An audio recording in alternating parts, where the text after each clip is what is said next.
are live. Welcome to my video. This is going to be my thoughts on Agents of S.H.I.E.L.D. Season 6, Episode 8, Collision Course Part 1. This episode is rated TV 14, so will this video be.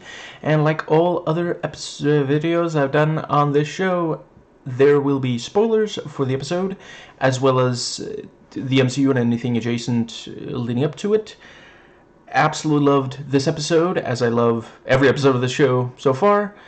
And most things MCU and adjacent, let us dive right in. So they are doing a solid job, really bringing everything together.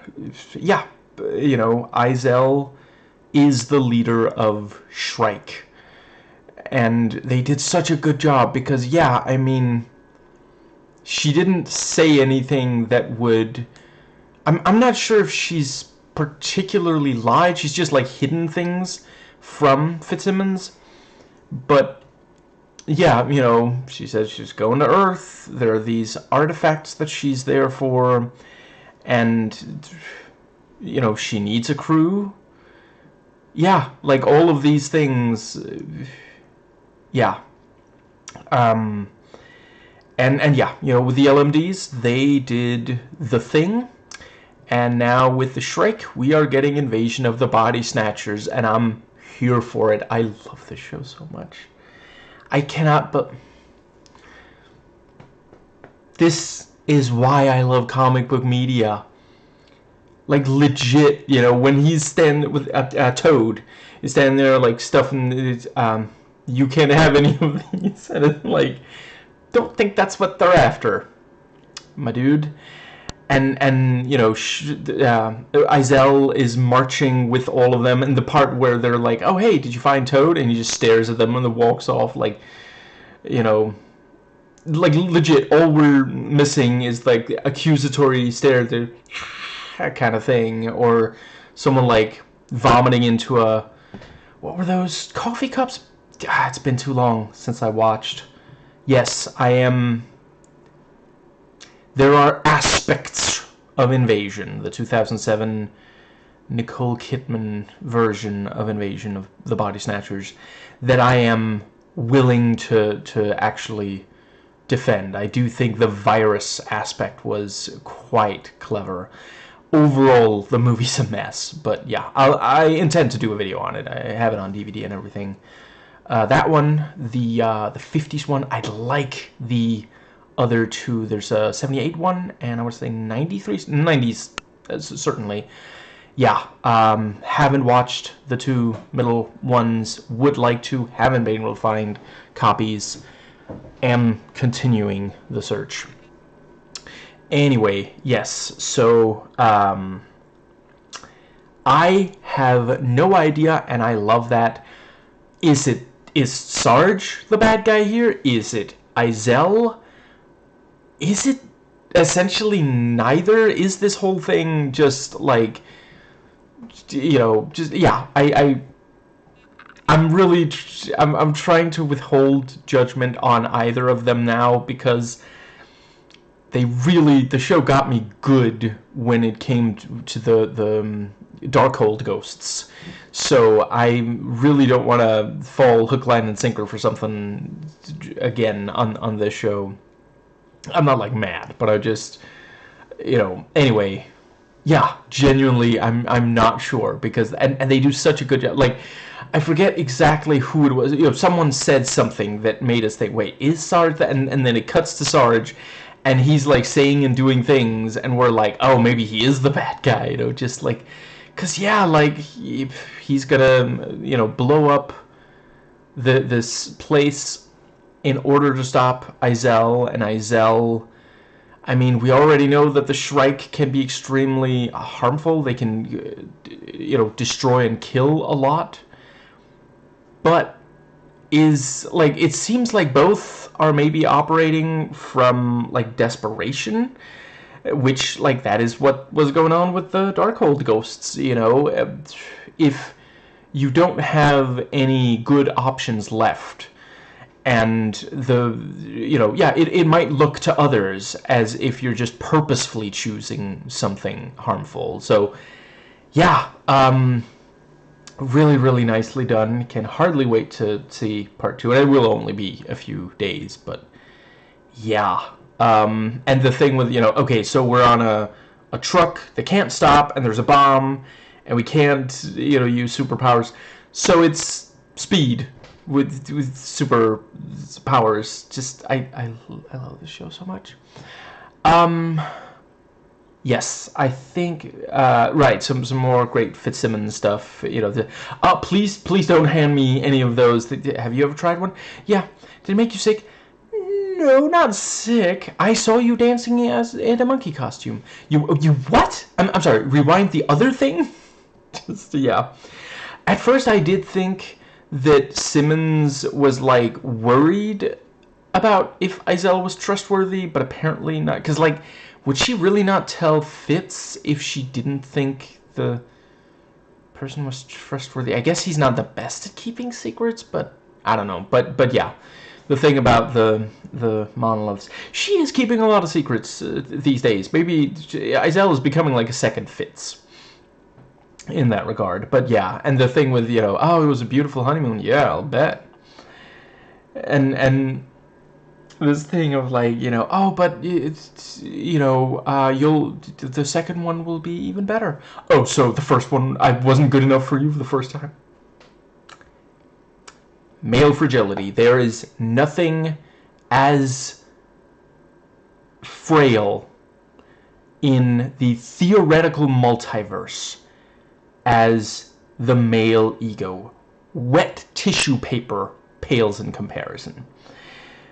Now, I thought they had some great stuff, like Pax. Like, genuinely, I didn't see coming that, yeah, he, deduced that if he got the guard to think, because, yeah, if he had only tried it once, the guard might have been able to shoot him before, but because he stops just short and then acts like, oh, I can't get any closer, very, very cleverly done. And let's see, then he does do it and kills the guard.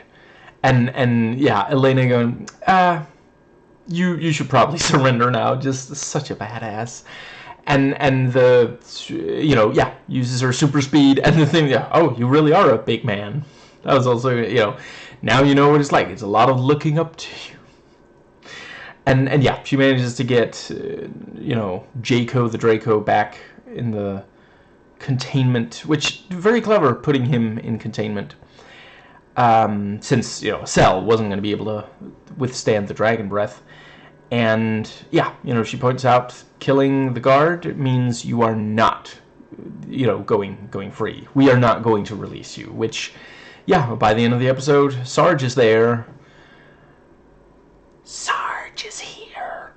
And, yeah, it is very much this thing of, like, and he shows up, he shoots another guard, so just, like, these poor guys, it's becoming a habit. But they are, it is going to be a fight,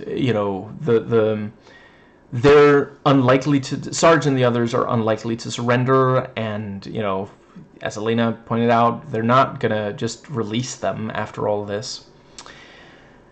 Some really great stuff on the truck. We are having fun yet. The thing with the device, and okay, yeah, I gotta go. We gotta get someone who can fix this device. And Dee's like, no. I am not spending time with evil Coulson twin. Yeah, wonderful that we're just, I would have accepted Bizarro, but I appreciate that might make people think DC. So, but yeah, and the thing with, I won't tell anyone why I am now a shareholder. And, it ends up with 10% and no more stealing shield tech, which is really going to put him, that's going to majorly slow him down. And also the thing with, no, I have responsibilities too. There's my employees, my shareholders, and I catch myself almost being like, is Deke right about something? But then he goes on to say, my masseuse and then he starts talking about a shaman. So just, yeah. And I love Mac. That clip of Mac needs to be edited into so many shows and movies and such. Just stop. Can you stop? You know, there's so many, you know. Yeah, Wesley Crusher comes to mind. Although he was told to shut up. So that is one thing at least. I think that might just about... Right, yeah, that gets us back to... Yeah, so he fixes it, and, you know, then it's unfixed, and it's held together by, like, sticky stuff. What did you expect? Just, yeah. And... Snow Bunny. I love that they immediately, like, the Snow Bunny. Because she has spent so much time obsessing over... You know, she doesn't always have to be the one killing, but she really wants people to die. She keeps talking about butterflies, and then she's like, I bet you have a beautiful soul. I want to see it. So I guess maybe the universal translator is broken, and when she says soul, she actually means Deke and his head.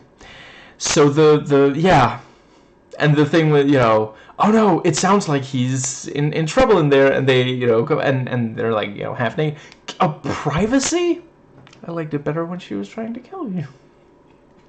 Just, yeah, and you know, Sequoia broke up with me, you know, and yeah, Snow Bunny understands me, and it's like, oh my god, yeah, yeah, he's one of those guys, just like, yeah. I think you already know the type. And again, it is consistent with his, you know, characterization up to this point. It's the first time he's really been in a situation like this. So, yeah, he is doing the thing that we, yeah. Let's see. Then we have... Yeah, and I will say, I do appreciate him standing up for her. You know, stop talking to Snow Bunny like she is still a bad guy. Snow Bunny is with us now. And, you know, apologizing for tying her up. You know, one can understand, because she seems like she's gonna just kill someone, you know, any second. So, you know, it's messed up to tie her up, but it feels like the only option. Let's see. I think that might more or less...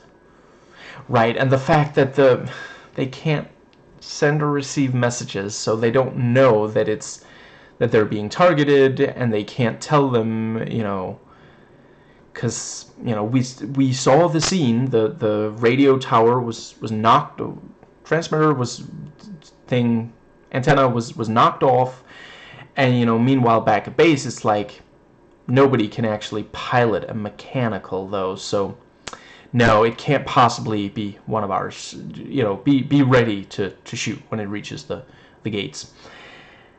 Let's see. I think that might more or less cover... I feel like there's one more thing that I really wanted to say about this episode. Genuinely, like, it's so cool that, you know, first it's like, oh wow, one of these Shrike is super dangerous, and then it's like, oh, you captured two. Yeah, you are a smart cookie. I'm not smiling. And now there's like, I don't know, 10, 20 in one spot, and, you know, they do the Shrike Shriek, and, you know, the crystals start poking it. Like, holy crap, it really just, yeah. Yeah, I have no idea exactly what is going to happen in the next episode, and that is genuinely fascinating. Because, yeah, like, the spaceship is right there, and S.H.I.E.L.D. don't know that it's Fitzsimmons on board. They do, you know, they are right that you know, Izel is there. Let's see. Right, I appreciated that the thing with, you know, Elena, I think she was teasing Mac. You know, I don't think she was calling him racist, because, like, I'm not saying that it's impossible for ethnic minorities to be racist, but Mac really doesn't come across as being racist at all. But, you know, no, it's not because you're, you know, from the, you know, similar area or something. No, no, no. It's because you talked to Jaco, you know, did he mention Izel, you know, so, yeah. That might just about right, there was also, yeah, Daisy watching Coulson intently, you know, and he's like, exciting, huh? That's not even my good side. Wow. And the thing with, you know, your DNA is the same. On a molecular level, you are the same person. And Izel does say, I know the truth about him, and he doesn't want anyone to know. So yeah, like, maybe he does know more about the whole Coulson thing. Yeah. I think that might... yeah, and the thing with, you know... oh, right, yeah. I did briefly want to say yeah, you know, people keep telling Sarge, you know, oh, you're just like this Coulson guy. And, like, eventually he just gets enough, and he's like, okay, so I'm like this Coulson guy.